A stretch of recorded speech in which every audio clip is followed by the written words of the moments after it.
In this video, I'll show you 2 super easy ways to hide apps on your iPhone. First, if you just want to hide a single app from the home screen, press and hold the app you want to hide, then tap Remove App. Choose Remove from Home Screen.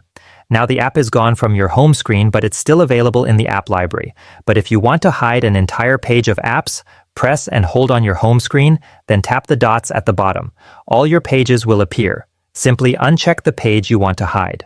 Now that page disappears and you only see the remaining ones. Next, if you want to hide apps from the app library itself, go to Settings, then tap on Screen Time.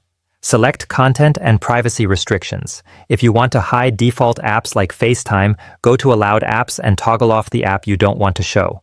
That app will now completely disappear, even from the library. And if you want to hide downloaded apps from the App Store, some apps come with age restrictions. In Content Restrictions, tap on Apps. You'll see options by age rating. Most social media apps are rated 12+, so if you change this to 9+ or 4+, all apps above that age restriction will automatically be hidden from your iPhone. And finally, if you want more tech tips like this, don't forget to subscribe to the channel and hit the bell icon so you'll get the newest videos right away.